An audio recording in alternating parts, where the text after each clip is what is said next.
Viewers, আসসালামু আলাইকুম। আপনাদের সামনে একটি নতুন ভিডিও নিয়ে হাজির হলাম। এটা হচ্ছে অনেকে আছেন যারা ফার্মেসি ব্যবসা করতে চাচ্ছেন বা একটা দোকান দিতে চাচ্ছেন, কিন্তু সঠিক দিক নির্দেশনা পাচ্ছেন না যে কিভাবে দোকান দিব, কোথায় দোকানটি দিলে ভালো হয়, কত টাকা পুঁজি লাগে, এইসব নানান বিষয় আপনাদের মাথায় ঘুরপাক খাচ্ছে। তো ফার্মেসি যারা মনে করেন যে ফার্মেসি ব্যবসা স্টার্ট করবেন, তাদের জন্য আমি কিছু কথা বলতে চাই। সবার আগে যেটা বলবো সেটা হচ্ছে এটা একটি আরামের ব্যবসা এবং সম্মানেরও বটে। সেবামূলক একটি ব্যবসা। মানুষের সাধারণ পেশেন্ট যারা, তাদেরকে সার্ভ করা যায়, ট্রিটমেন্ট করা যায়, অনার করে মানুষ। সো ব্যবসাটা যদি আপনারা স্থির করেন যে হ্যাঁ, আমি এসএসসি বা ইন্টার পাস করছি, এখন বেকার, তাহলে এই ফার্মেসি ব্যবসাটা আপনারা করতে পারেন। এর জন্য যেটা প্রয়োজন, এটা হচ্ছে একটা কোর্স করা লাগে, সি ক্যাটাগরি ফার্মাসিস্ট কোর্স। এই কোর্স করার মাধ্যমে, কোর্স করার পরে আপনারা ফার্মেসি যে কোনো একটা ভালো প্লেস দেখে ফার্মেসির একটা দোকান নিয়ে, প্রথমে খুব বেশি টাকার প্রয়োজন নাই, 50-60 হাজার টাকা বা 70-80 হাজার টাকা হলেই আপনারা এই ব্যবসাটা চালু করতে পারেন।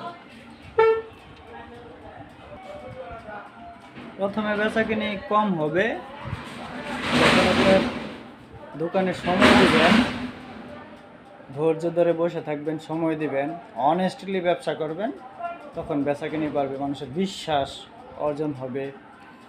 ছাড়া আরেকটা বিষয় হচ্ছে, ভালো ভালো ব্র্যান্ডের যে ওষুধগুলো আছে কোম্পানির, ওইগুলো রাখতে হবে।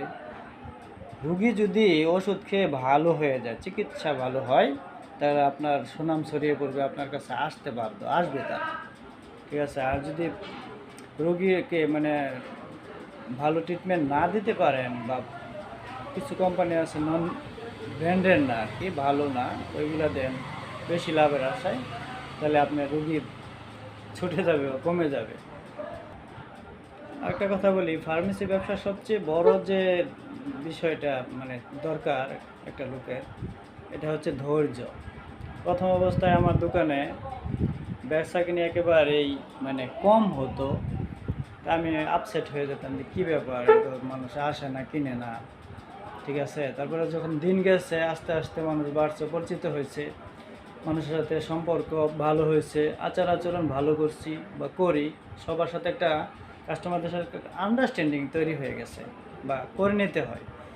আন্ডারস্ট্যান্ডিং এমন একটা জিনিস, যদি কারোর সাথে ভালো সম্পর্ক আপনারা করে নিতে পারেন, তাহলে যতই মানুষে টানাটানি করুক যে আমার দোকান তো ওষুধ নেন, বাবাই নেন, যাবে না, আপনার কাছেই আসবে 100%।